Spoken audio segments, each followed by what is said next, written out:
بسم الله الرحمن الرحيم الحمد لله والصلاة والسلام على رسول الله صلى الله عليه وسلم وعلى آله وأصحابه أجمعين. baganda bange abebitiibwa assalamu alaikum warahmatullahi wabarakatuhu.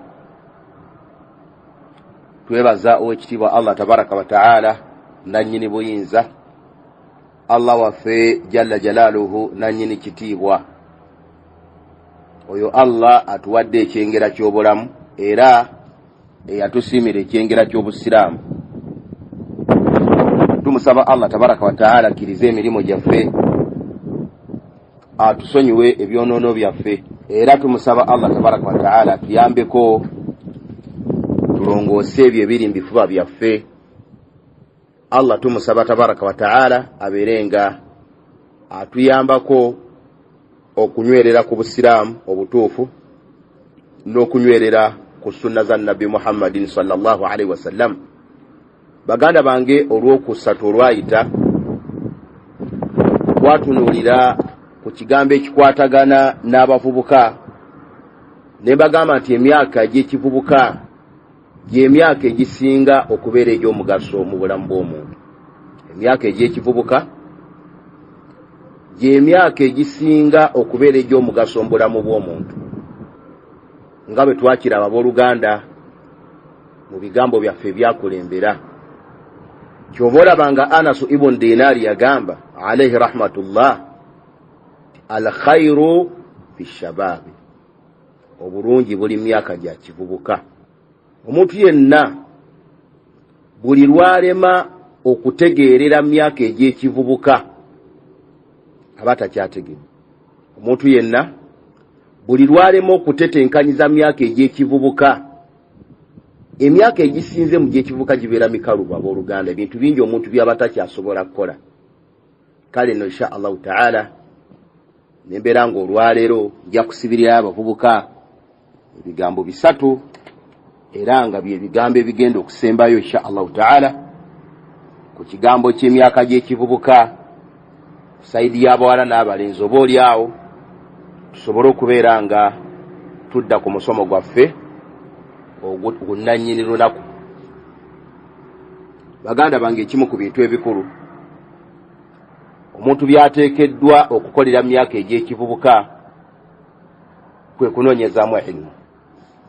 Ekintu ekikulu omuntu kyateekeddwa okukolera myaka egy'ekivubuka kwe kunoonyezaamu okusoma obusiraamu abutegeere, kubanga obusiraamu bwo nga bwo okubukola omuntu asobole okubufunamu omugaso ayina kubanga abumanyi.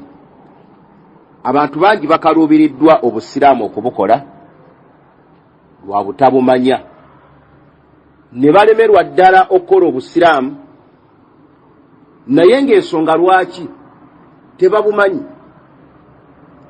Kale nno singa omuntu abadde afunye omukisa, Allah n'amusaasira n'asoma obusiraamu n'abutegeera, kiba kitegeeza nti okubukola bujja kuba bwangu.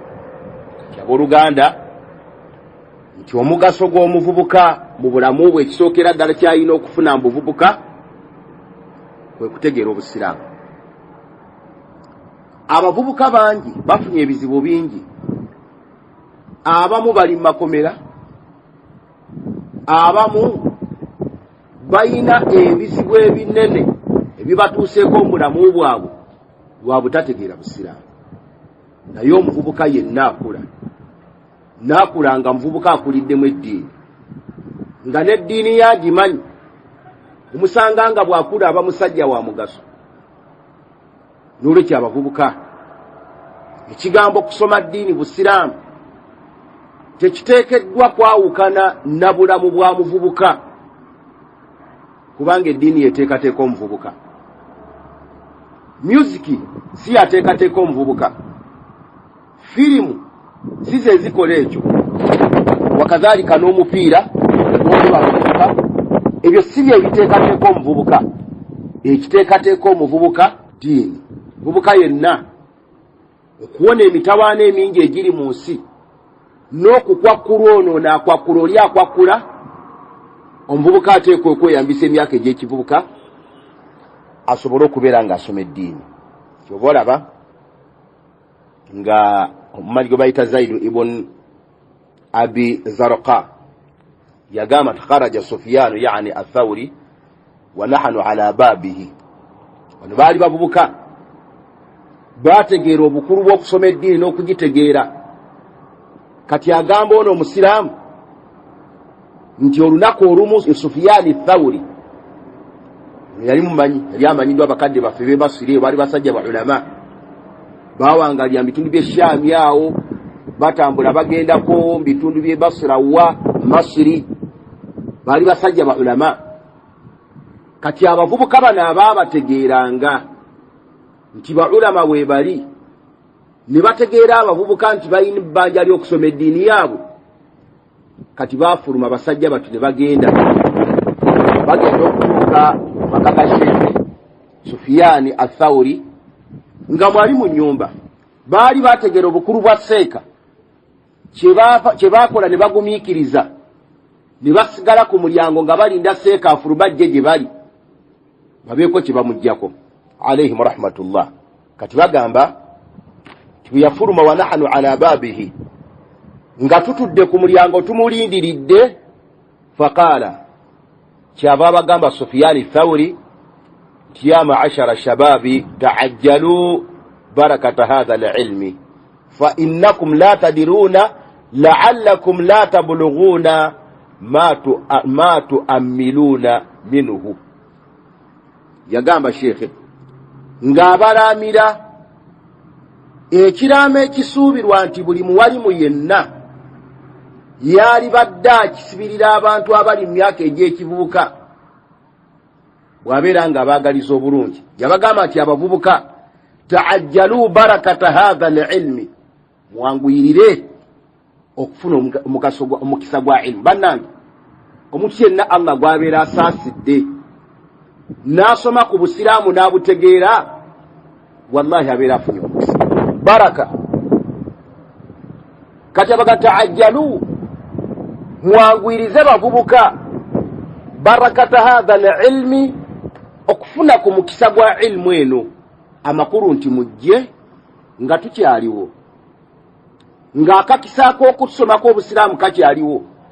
N'abagamba nti fa innakum la tadiruna la'allakum la tablughuna ma tu'ammiluna minhu.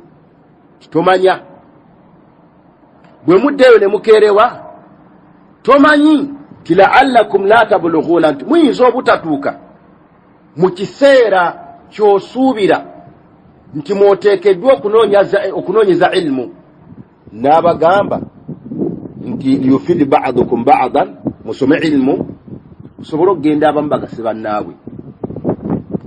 Ekyo nga kigamba abavubuka temukeerewa, era ekyo kye kigambo kyange kyekubiriza abavubuka yonna gye muli.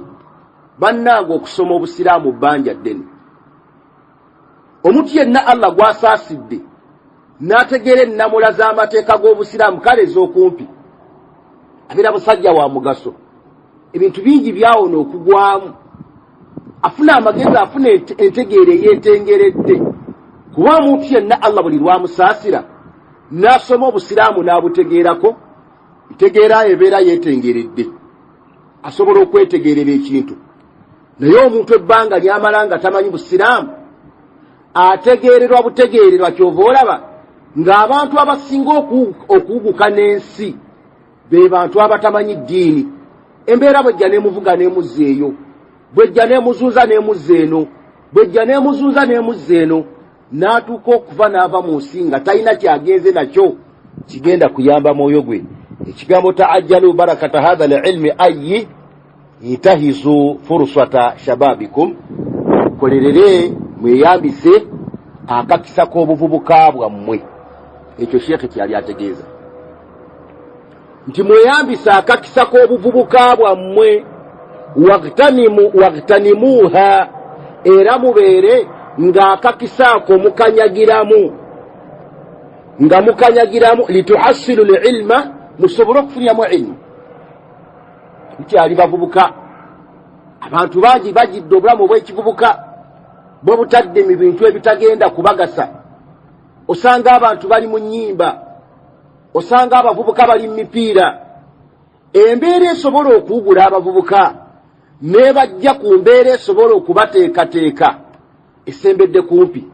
Kataajjalu barakata hadha alilmi, mwangwirire okusobola okufuna ku mukisa gwa ilmu. Batugamba abawalimu ti lianna alinsana idha kabura la yakunu indahu min annashati wadhakira walqudrati ala istidhkari mithla ma huwa fi marhalati shababihi. Alinsanu idha kabura, omuntu senga akula, la yakunu indahu min annashat, abatakyali active, wadhakira, okujjukira kubeera kutono, walqudrati ala istidhkari, n'obusobozi bw'okubeera nga asobola okwejjukanya byasomyeko, mithla ma huwa fi marhalati shababi, ekifaanana nga bwe yali ng'akyali mu myaka egy'ekivubuka. Muvubuka, obwongo bukyakola, obwongo bwo bukyakola, olina okubweyambisa obeereko n'ebintu by'okwatanga bya busiraamu.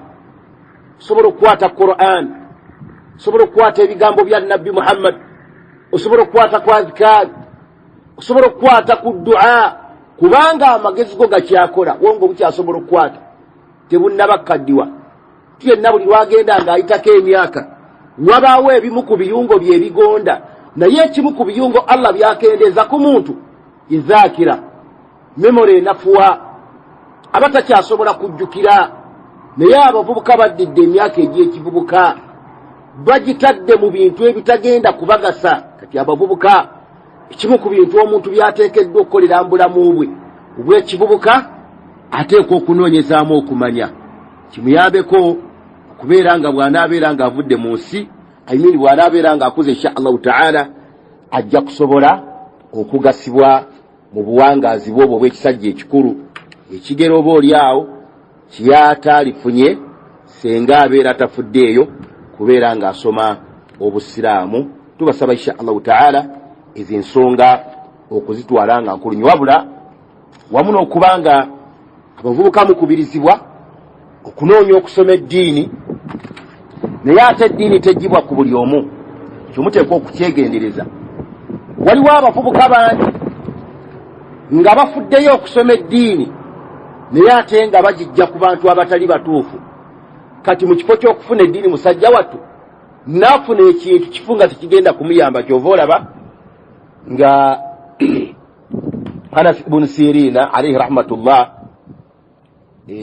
abavubuka bakyalako ewe ne bagenda okumulambula fi mardihi ali yali musajja mulwadde.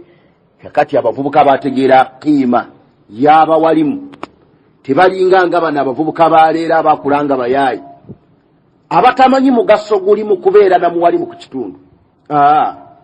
Omuwalimu abeera ku kitundu awo, wallahi n'amalako omwezi nga talina muvubuka ayiseeko gy'ali kubaako kyamubuuzanga kya ddiini. Naye bano abasajja bategeera qiima y'omuwalimu. Kati obudde bwonna baamulambula. Kati abavubuka bagendako ewa Ibn Sirina, yali sheekhi, nga musajja mulwadde ali awo. Kati bwambi bw'abalaba n'abasaasira, kyava basibirirayo entanda n'abagamba nti ittaqullaha ya ma'ashara shababi, mutye Allah tabaraka wa ta'ala, abanga ekibinja ky'abavubuka mutye Allah. Ebyo bye bifunwa mu muwalimu.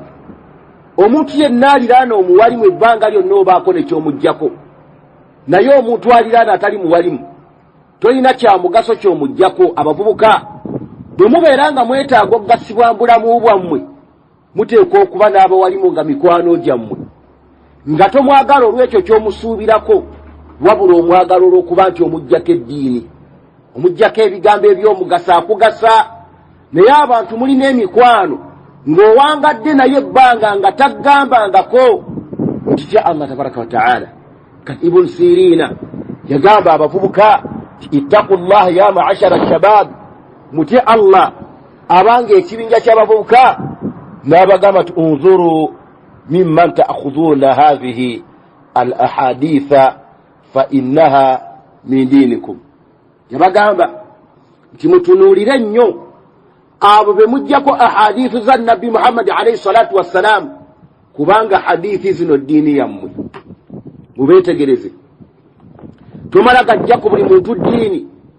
Eddiini bagijja ku muntu asaanye afaayo okwekwata ku bigambo bya Allah tabaraka wa ta'ala n'ebigambo by'ekitiibwa nabbi Muhammad alayhi salatu wassalam.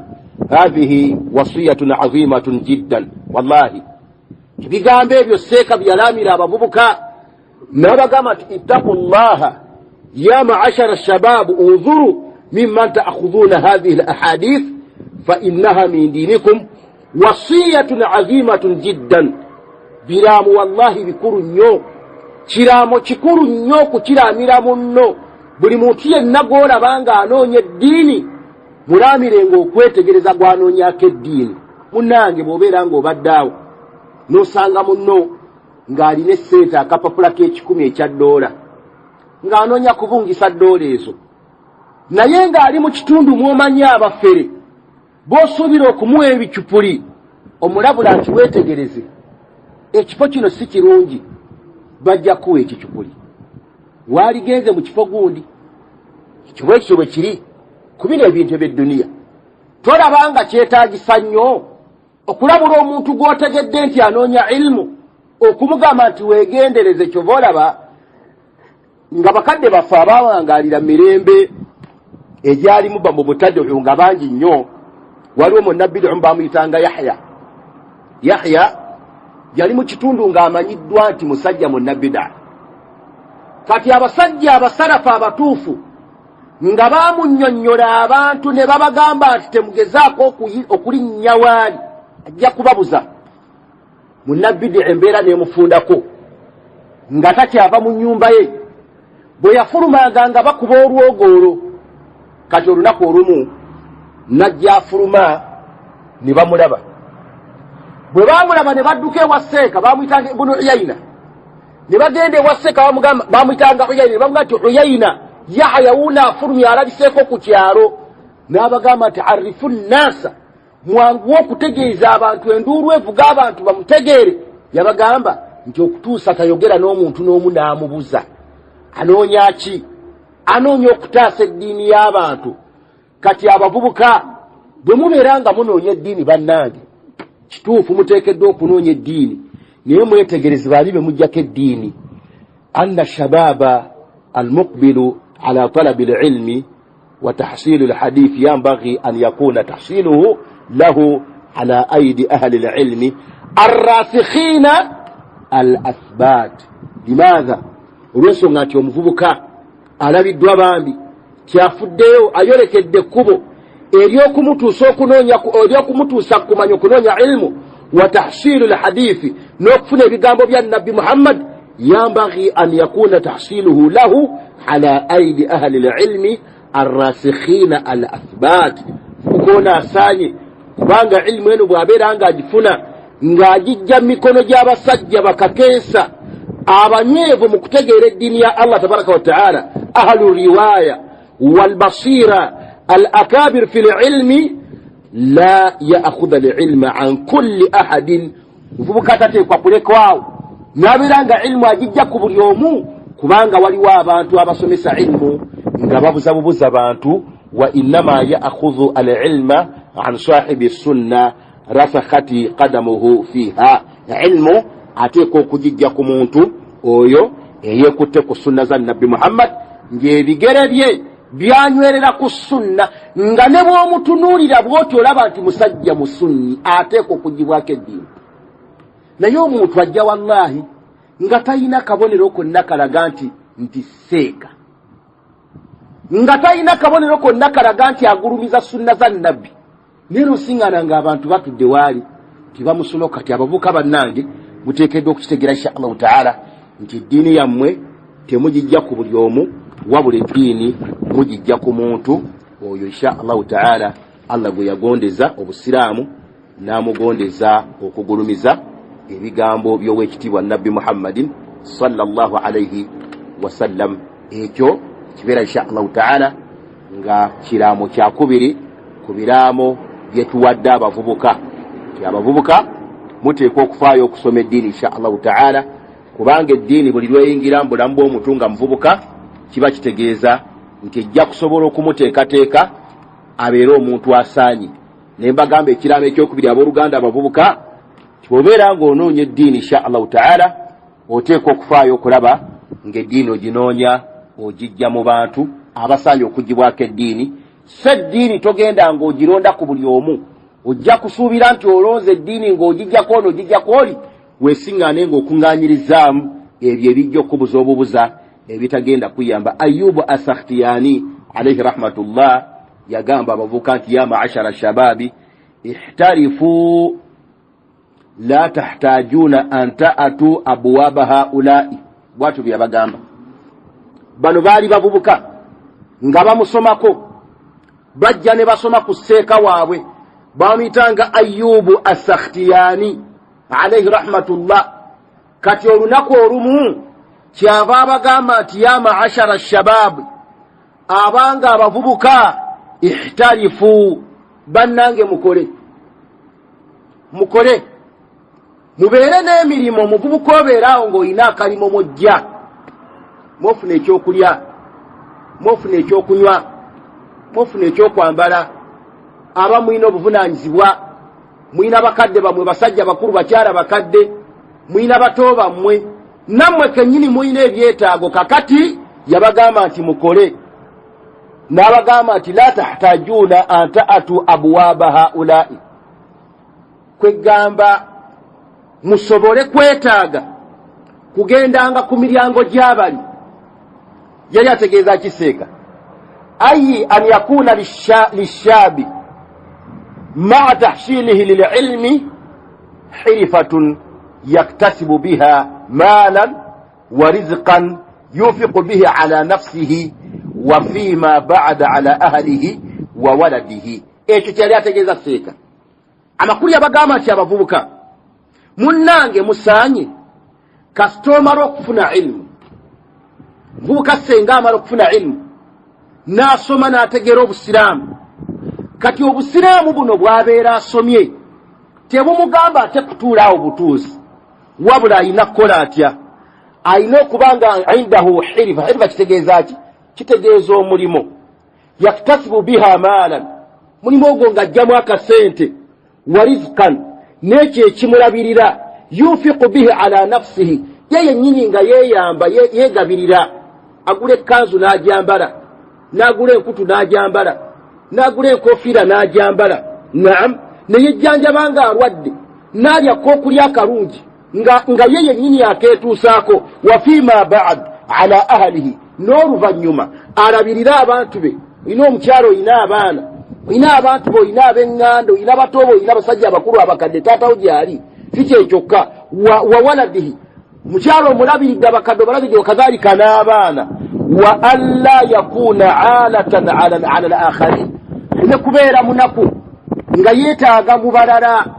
Bavuka abasinga obungi tebakyagala kukola, bali mu betingi. Eyo ebeera nsobi nnene. Omuvubuka yenna buli lwasoma obusiraamu bumusindika kubeerako nakalimo kaakola. Kyova olaba nga tussa ekitiibwa n'okwebaza baganda baffe abavubuka abafuddeyo okukola. Obasiŋŋaana nga bakola obulimo bwabwe, basajja battu. Abamu basiŋŋaana bakuba bulooka, abamu basinkana balima, bano basiŋŋaana basuubuzi, bangi bavuga booda. Kati bw'ajja mu muzikiti n'atula n'asoma eddiini, ate n'akwata ebitaano n'abiwaayo. Kati omusajja ng'oyo abeera wa mugaso okusinga abavubuka ababeera mu ddiini nga talina mugaso gwonna gumuvaako kudda eri ddiini, okuggyako okubeerawo ng'anyuunyuute. Kati omuvubuka bw'amala okukola n'abeera ng'alina akasente kafunye, bw'amala okutuula n'asoma eddiini n'afuna ilmu, kyova olaba nga mbulamu bwa Nabbi Muhammad alayhi salatu wassalamu. Waliwo omusajja omu yajja ku muzikiti n'asaba Nabbi nti nfaayo, Bubaka n'akwata n'amuwa alayhi salatu wassalamu. Bwe wayita olunaku olwaddako n'ajja n'agamba Nabbi nti mpaayo, Bubaka n'akwata n'amuwa. Kati bwadde ogwokusatu Nabbi amugamba nti olina ki mu bintu ewaka? N'amugamba nti sirinaayo okuggyako enkutu yange. Bubaka n'amugamba nti genda ogireete. Bubaka abuuza basahaba nti ani agimpaamu ssente? Bakiyita muzaayada. Basahaba ne bavuganya ku nkutu eyo, guno agamba tugeze nze njigula $1,000. nze njigula $200 okutuusa lwe zaatuuka ku ssente omubaka ziyasiima nabbi n'atunda enkutu. Omubaka bw'atunda enkutu hadithi ntuufu, nabbi n'agenda n'akwata essente n'azigulamu ekintu nga kiringanga mbazi. Nabbi yennyini n'akisibamu omuti n'amugamba nti kwata embazzi eno, njagala saagala kuddamu okukulaba wano okujjako nga wayise ennaku 15. Omubaka ateekateeka omuvubuka ow'enkya okujjako nga wayise ennaku 15, genda okwate embazzi eno otandike okutema oti abeeku nga bw'otunda. Omuvubuka n'agenda n'akola omulimu ogwo. Bw'ayita ennaku 15 n'ajja nga akuŋŋaanyizaawo akasente. Nabbi n'amugamba nti kano akasente genda okagulemu enkutu y'eddewo gye watunze, kano akasigadde genda oliisa abantu bwentyo bwekwetaaga bw'oba okola. Kati omubaka Muhammad alayhi salatu wassalamu bw'atyo bwe yali ateekateeka omuvubuka. Kati abavubuka, muvubuka yenna ow'omugaso ayeewulira nga muvubuka wa kitiibwa ye muvubuka ayina wajja, oyina wujja. Omuntu ng'oli mwavu oli awo kyangu kya kukozesa buli kye baagala. Ky'oba olabanga abavubuka mu kubeera abaavu bangi baggweredde mu bwambega.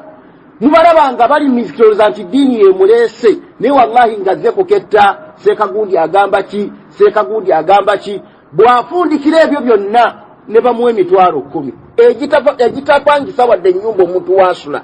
Kati abavubuka muteekwa okubeera nga mukola ewasiya nkulu nnyo, hatta la tahtaju idha kabura an yadhhaba ila fulani au ila fulani litalabi almuawana walmusaada. Omuvubuka ateekwa okukola nga akyali muvubuka okutuusa nga la yahtaju idha kabura, aleme kuba mwetaavu bw'anaabeera nga akuze, an yadhhaba ila fulani au ila fulani. Abasajja obakulu obalaba nga musajja Allah yamugerera n'avubuka n'awangaala nga mwavu. Kati bw'akula omusiŋŋaana agenda wano agenda wali, agenda wano agenda wali, agenda wano agenda wali. Naye ate eriyo abasajja abaakola muvubuka bwabwe nga ne bwakaddiwa ebintu bye bibaawo n'atuuka okufa n'abaako byaleka. Kati abavubuka muteekwa okukola ekimu ku bikuyamba senga obadde olina ky'okoze. Sookera ddala osobola okwemalira obwetaavu bwo, tokozesebwa. Abavubuka bangi obutaba na mirimu eddiini ebagenzeeko eboononeseeko. Kati kikuyamba okuba ng'osobola okwebeezaawo kyoyagala ng'okyetuusaako. Omuntu yenna riziki ye ng'ejja butereevu nga Allah agimusaako butereevu, nga teyita mu mukono gwa muntu mulala yenna. Aba musajja wa kitiibwa, aba n'entegeera eyeetongodde, takozesebwa. Naye omuntu yenna atalina riziki nga tejja butereevu, ng'emala kuyita wagundi eryoka etuuka ewuwe, tabeera independent mu ntegeera y'ebintu, aba ategeererwa butegeererwa. Kati ate ekyokubiri omuvubuka kyofuna mu kukola n'obeera ng'owangadde ng'oli mukozi, bw'otuuka okuwangaala Allah ng'akuwangaazizza n'okaddiwa teweetaaga bya banno, kuba oledde obeera oyina ebibyo insha Allahu ta'ala nga weeteekateeka dda. N'olwekyo insha Allahu ta'ala nti abavubuka muteekwa okufaayo okulaba nga mukola insha Allahu ta'ala. Allah tabaraka wa ta'ala abeere nga abawa obulungi. Ekigambo insha Allahu ta'ala ekisembayo ekitateekeddwa kubeera n'abavubuka, Imam gwe bayita Al-Hasan Al-Basri alayhi rahmatullah yakubiriza bukana baga ya ma'ashara shabab, abange mu abavubuka, iyakum wataswifa sawfa af'al. Taswifu kitegeeza ki? Kitegeeza omuntu okubaako n'ekintu ng'awulira nti yali kikoze, naye nga buli budde agamba nti nakikola enkya, nakikola wiiki ejja, nakikola omwezi ogujja, nakikola omwaka ogujja. Bw'atyo nga bw'ategeera ekyo kiyingiramu engeri bbiri. Kiyingiramu obusiraamu, nti omuntu n'alema okukola obusiraamu ng'agamba nti nakola insha Allah. Tetupapa tukyali bato katugira tweyagalako, n'agaana okutereeza obusiraamu. Abamu bakeerewa okwenenya. Kati okwenenya tebakuteekako taswifu. Sheekh agambye nti ya ma'ashara shabab iyakum wataswifa, mwewale nnyo nti naakola enkya, naakola omwezi ogujja, naakola olunaku olujja. Wabula woolabidde ekintu kyetaagisa okukola, insha Allahu ta'ala oba okikolera omumuyingiramu n'omuntu okuteekateeka obulamu bwo obwa bulijjo. Kikwetaagisa ebbanga lyonna omuvubuka kubanga oyina obwongo amagezi go nga gategeera bulungi nga gayiye ina takhtiitu naye osanga omuvubuka nga ali awo omutwe nga mukalu temuli wadde ekirowoozo eky'omugaso muvubuka emyaka 25 emyaka 27 osanga omuvubuka emyaka 30 n'okuwasanga tawasanga ali awo tawasanga abantu bayingira emyaka 35 nga n'okuwasa tawasanga ali awo obwongo bwenga bukalu omusiraamu bwato si bwabeera ekigambo taswifu kitegeeza omuntu okeereye ekintu kati insha Allahu taala abavubuka nembeera nga mbawadde ensonga nnya muzeekwateko ensonga esooka obulamu bw'omuntu yenna ayeetaaga okufuna omugaso mu bulamu bwe ateekwa okufaayo okusoma eddiini ng'akyali muvubuka obeeko ebintu by'okwasa mu buvubuka bwo nga bijja kusigala mu mutwe gwo nga ne bw'onoobeera ng'okadya insha Allahu taala bijja kuyamba okutongeddeko ensonga egamba nti eddiini noonya omuntu gw'olina ogisomako si nti buli asomesa eddiini emugibwako olina ogijja ku basajja barasikhuna fil ilmi basajja abanywevu mu ddiini abali ku sunna za nabbi Muhammad kadhalika ne Qur'an abavubuka mukubiza insha Allahu taala okukola muvubuka oleme kubeerawo nga budde bwonna riziki ye eri mu mukono gwa gundi oteekwa okuba ng'oli independent nga weekolera Allah abavubuka abawangaaza nga muvubuka mulamu si mulema amaaso galaba bulungi matugawulira bulungi nnyo emikono miramu amagulu malamu ne wallahi ng'ali awo yeekwasa ebintu omutali simanyi Uganda temukyali ssente omuntu agenze ebweru yafuna ssente abantu mulime abantu mukole emirimu omuntu obeere n'akasente nga kako nga gwokeekoledde olabirire ku bantu owase ku mukyalo omulabirire olabirire abaana osomese abaana labirire ku bakadde bo n'ekisembayo ekigambo kya taswifu omuntu okeereyo okukola insha Allah ekyetegese okukola ekyo bulwadde bunene nnyo bulidde abavubuka balemeddwa okutuuka ku byetaagisa okukola olwa taswifu insha Allahu taala fubuka obeerawo ng'obwongo bwo buyiiya tusaba Allah tabaraka wa taala abeere nga atugase. Jazakumullahu khaira. Assalamu alaikum warahmatullahi wabarakatuh.